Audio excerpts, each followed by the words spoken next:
All right, I got a problem, guys. Starting a new SSF league right now is dangerous. It is way too fun. I can't stop playing this league and just having a ton of fun right now. It basically totally reinvigorated, that enjoyable experience of starting fresh in like a whole league. It's like 320 is just launching fresh all over again. If you didn't see the previous update, please watch that one. This is just an ongoing series where I am starting a new SSF character, making my own twist on a Spark build. So far, we'll see where it goes. And I want to bring you guys along for my journey here, kind of going through my progression. I think this is fun because I really want to share the kind of like nitty gritty thought process that I go through as I kind of work on a build. Like, I think I do it very differently than most people because it takes a lot of time. But yeah, this is the day 2 update, let's say about 2.5 of my SSF Spark Elementalist, and it's going great so far. I've now taken down Exarch and Eater, just the quest versions. I've also killed Katarina. I've killed Lycia. And this is all with a, day 2 SSF Spark Elementalist. The build is not perfect, not like a meta killing Ubers on day 2 type of build. It feels really nice, and I love this problem-solving experience. And I want to show you guys what I got, kind of my thought process here. My haul, my SSF haul in my stash, that's like the most exciting part, is like you get this random unique that normally is like 1 chaos in Trade League, but you're thinking, hey, maybe I can use that in my build, and it's actually very valuable. So yeah, let's just get into what this character is right now, some of the problems that I'm solving, and then also go over what I got in my stash and how I'm progressing this character and my plan going forward.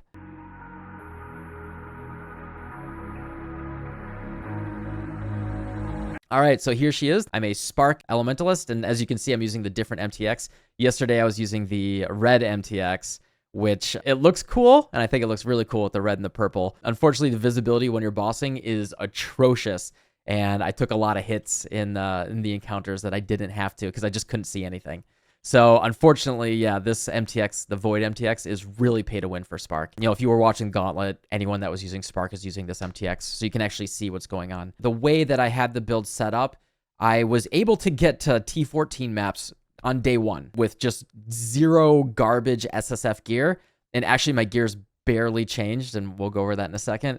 The big thing here, especially since we have golems taking up 4 of our gem sockets are very, very valuable. Trying to figure out where we want to use our auras, how we're going to set everything up there is the most challenging part as we're going through this problem-solving process. Most notable thing that you'll see right now is I am now on a 6-link. Yeah, this dropped in like a T13, T14 map, eye level 81. I crafted it with just Reforge Chaos, and then I threw a YOLO Ashling at it, but I was able to unveil the Regenerate Energy Shield per second. This is actually the perfect enchant for me because I am an Eldritch Battery build, and our mana costs are out of control on this build right now. That's actually the number 1 pain point that I'm kind of manipulating right now. And since we have the 6-link, we're no longer using the Khaleesi's Grace, so I was able to craft these gloves. Ideally, I want a nerf from the Searing Exarch right here. You can see the regular explicits are no big deal. I think I just did this in like Reforged Life until I hit something decent. Spell Suppression. Ring is basically the same as yesterday. Velocco's Sign. Still using a Karui Ward. Ideally, I want a really good rare amulet with crafted projectile speed on it,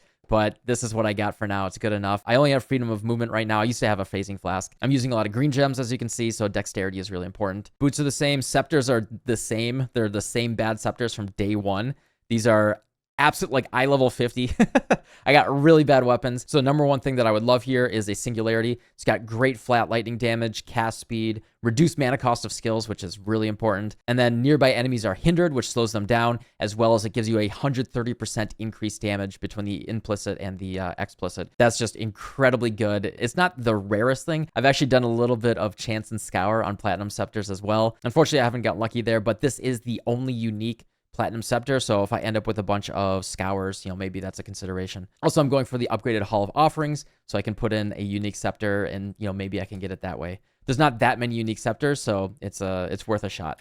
This is like the SSF experience of like, what are all the tools in the game that I can kind of leverage to get the gear that I want to go for. Got this crazy Fractured Helmet. The fizz taken from hits, the fire damage to spells are all really nice. So that's all the gear. If we go over the passives, this is probably where the most has kind of changed on the character. And this kind of goes hand in hand with the gems because I had to change so much to go with that.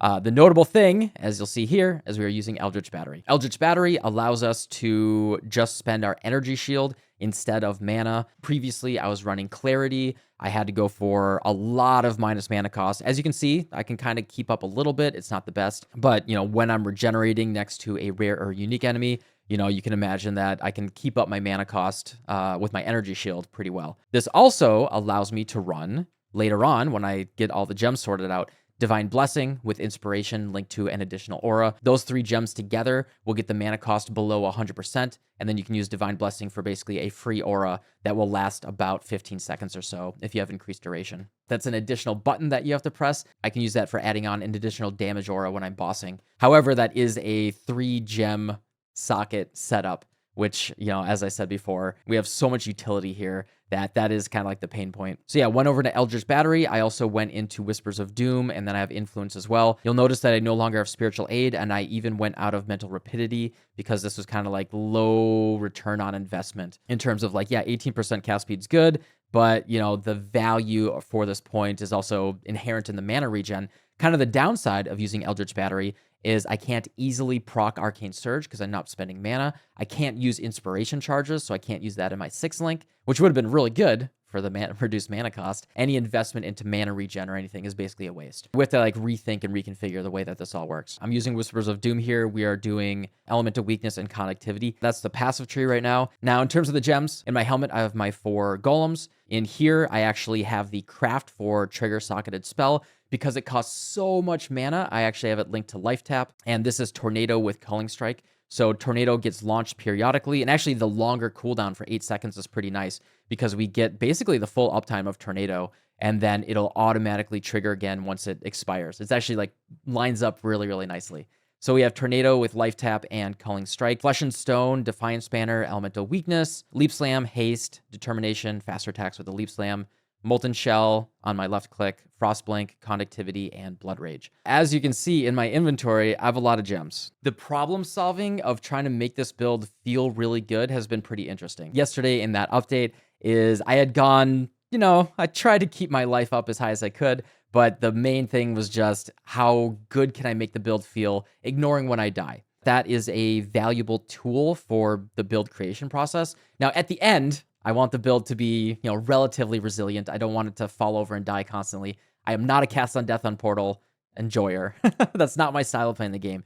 But I do like to make sure that the build is fun to play. That's why I think it's important to go up and down Blood Aqueducts for 20 minutes. Feel things out, experiment, and then go into a white map and then a yellow map and just see, is this a good experience? Does it feel good to actually play the build? Regardless of, if I don't have to worry about damage or dying. Are the mechanics good? And so yesterday, I just made sure that I had just enough life and just enough defense that I wouldn't fall over all the time and die.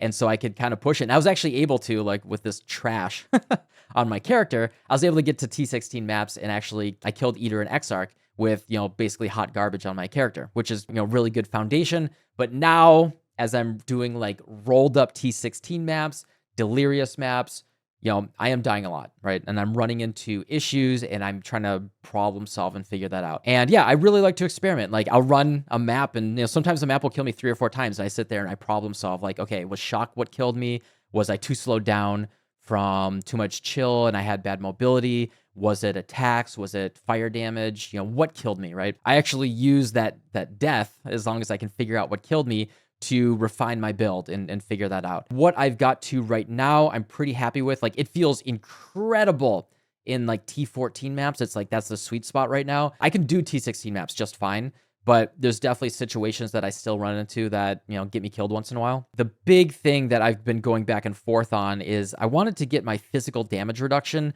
as much as possible from not armor.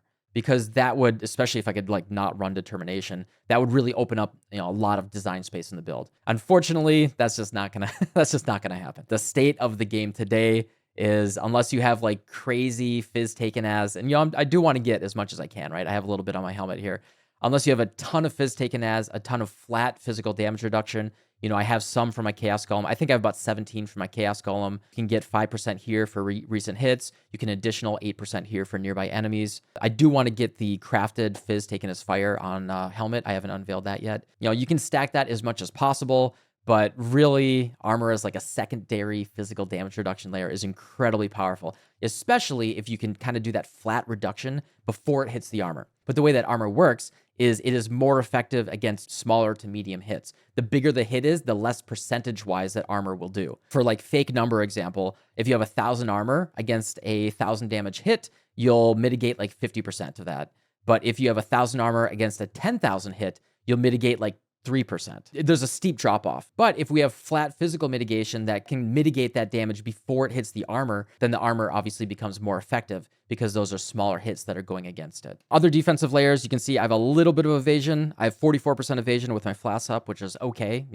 44% fewer hits actually hitting me is always really good. But also, you'll note that I am using Flesh and Stone. So all nearby enemies are actually blinded. So that 44% evasion is actually about 50%. And then Flesh and Stone is also currently granting me 14% less damage from attacks from enemies that are not inside this circle. So any projectiles that are coming in from range, you're just taking flat less damage off of that. So I'm just experimenting with it right now. I was also playing with Arctic Armor. It gives you really good flat physical damage and less fire damage taken when you're stationary, which I am a lot of the time, right? If I get hit while I'm casting, then that will be really, really notable. Just less damage coming in. But the problem is if I'm like leap slamming or running away from something and I get hit in the back, then Arctic Armor is doing nothing. So the cool thing with Arctic Armor is it would allow me to switch to Soul of Lunaris. Because I'm using golems, avoid projectiles that chain is actually really nice. Chained projectiles can actually really sting because you're using golems. Currently, I have Molten Shell and left click. I would love to get that on cast when damage taken. I am just really, really tight on the gems, and this is like a fun problem-solving experience. I'll probably start farming for a Helm enchant, do 1 or 2 labs a day. And then like the big thing, like I said, is I really, really want Singularity. The big thing is I want to run Wrath with this Divine Blessing, and then that'll give me back my 20% more damage. And then in terms of my stash, there's nothing in this tab really. Got a couple of Veiled Chaos Orbs. I haven't found another Divine yesterday. I just got 4 Divines on the first day. And then in terms of this tab, this is like the big notable stuff. Not a ton more items from yesterday, but some really notable ones. I got an additional Heat Shiver. From killing Lycia, I got Eternal Damnation, which is actually really, really well rolled. There is a possibility where I do the Eternal Damnation and Lore Weave combo, and make this character really, really tanky. That might be necessary for doing Uber fights. Also, from a Betrayal safe house, it was a pick 1 unique from one of the lockboxes, and I got a Primordial Chain, which is really cool. Gives me 3 additional golems. So if I put them on, my golems become like little guys. The golems got really, really tiny, and it'll allow me to summon 3 more golems, which will make them a lot stronger. So as you can see, I have 473 life regen, but if I summon 3 more golems right now, they all got a cooldown. Do that, we got 3% more physical damage reduction, more attack and cast speed and all that. Golems strung together from this Elementalist, 25% increase of buffs per summon golem. So if we can summon a bunch of them, then they're kind of like buffing each other, and they look at each other like, yeah, hey buddy, you wanna go to the gym? And they apparently they get smaller when they work out though. I guess they need to go on a diet. This is absolutely an option that I could go for with this build. And then we could even find the golem jewels, fingers crossed. And then I could actually have 10 golems all summoned up together, and they would all be really, really strong, giving me cast speed, damage, PDR, and life regen and all that. So that is an option for this build. As you can see, it's like tricky to fit in. I need all this dexterity, etc. When I saw that, I was just like, I was on Discord with my friends, and I just went crazy. I was like, oh my God, you guys won't believe this. And they were like, did you get a Mage Blood? Did you get a Headhunter? I was like, no, I got a Primordial Chain. That's the cool thing about SSF. You find that unique item for your build that you didn't even have like strong hopes that you would get. It feels just as good as getting a Mage Blood, basically. I mean, if I got a Mage Blood, I'm not going to complain. Keeps the game fresh, and there's always something really cool around the corner. I did get a Harvest Boss, which gave me a Plume of Pursuit. There's no shot that I ever really do that. I guess there is a world where I do the White Wind setup with Plume of Pursuit. Maybe we could look into that. That actually works okay with Spark because of Spell Echo, but I would need Divergent Spell Echo for that to work. And I even got an Einhardt's Memory of Harvest. Yeah, we're dropping items that are worth 5 Divines also in SSF, so if I need some more money, I can just migrate in. All right, so that was a lot of talking. That was a lot of an overview of what I've done with this build, but that's just how much has happened in the past day and how much problem solving and like thinking about the future and what I'm doing. Like, I want a new pair of boots that has evasion and energy shield so I can have some more ES. So the mana cost isn't, as much of an issue. What are the new bases that I can farm up and craft new items? I really need new weapons. There's always something new to do, and you can't just buy it. You have to go out, do some problem solving. I haven't been able to even stop from playing and make this video. I think always on League Start, I'll probably do trade, just because we can kind of push a build really quickly. But I love this mid-league SSF transition. And I think this is basically what I'm going to be doing in the future. Like, I'm legit having really a lot of fun, which is really nice when it's your job. Anyway, thanks for watching, and I'm going to go get back to grinding and have some fun. And I'll see you guys tomorrow. Goodbye.